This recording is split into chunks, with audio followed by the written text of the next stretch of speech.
आज हम the pink city news के तहत बात कर लेते हैं राजस्थान सरकार को लेकर, जहां राजस्थान सरकार में 2 दिन पहले हुई मंत्रिमंडल की बैठक को लेकर प्रेस वार्ता में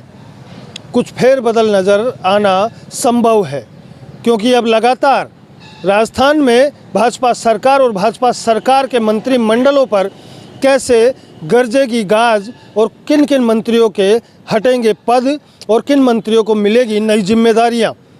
ये तय हो चुका है। अब कुछ फेरबदल में नाम आ रहे हैं, जैसे कि डिप्टी सीएम भी बदल जा सकता है। डिप्टी सीएम के साथ 6-7 मंत्रियों पर कहीं न कहीं गाज गरज सकती है, क्योंकि देखा जाए 2.5 साल से ऊपर सरकार को बने हुए हो गए और 2.5 साल से ऊपर जब सरकार को बने हुए हो गए तो मंत्रियों के कार्यभार को देखते हुए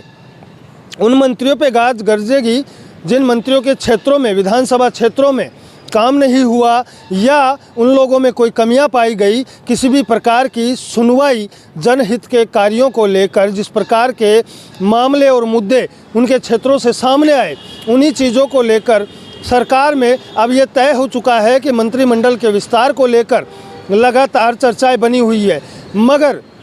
किन लोगों पर गाज गरजेगी ये अभी तक तय नहीं हुआ है, मगर ये कन्फर्म है कि 6 से 7 मंत्रिमंडल बदले जाएंगे और 6 से 7 मंत्रियों पर जो गाज गिरजेगी उसके बाद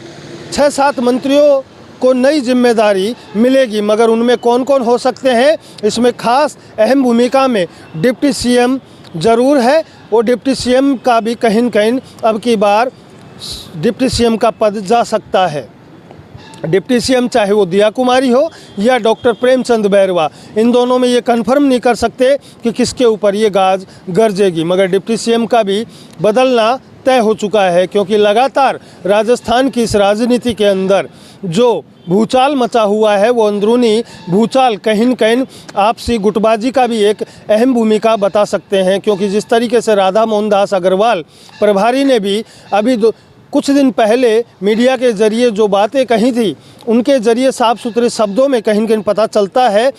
कि अब राजस्थान के मंत्रिमंडल में कहीं न कहीं फेरबदल की आवश्यकता ज़रूरी हो चुकी है, क्योंकि आने वाले कुछ 2 और 3 साल का जो समय बाकी रह गया है, राजस्थान में किस तरीके से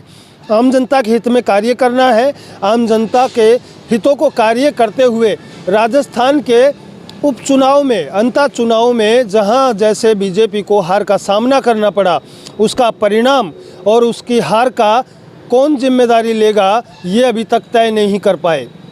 क्योंकि वहां पर एक तरफ वसुंधरा गुट था तो दूसरी तरफ भजनलाल शर्मा और प्रदेश अध्यक्ष मदन राठौड़, मगर वहां कोई भी अपनी,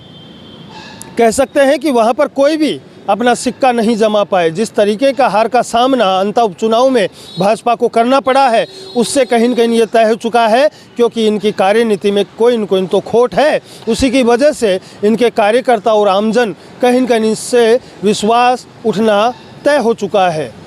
इसी चीज़ को लेकर अब मंत्रिमंडल के विस्तार की तय सीमा ज़रूर हो चुकी है और पूरा का पूरा माहौल अब बन चुका है कि मंत्रिमंडल के विस्तार में 6 से 7 मंत्री और डिप्टी सीएम सहित इन लोगों पर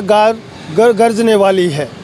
तो लगातार देखते रहे द पिंक सिटी न्यूज़ के साथ सुभाष बैरवा, जयपुर।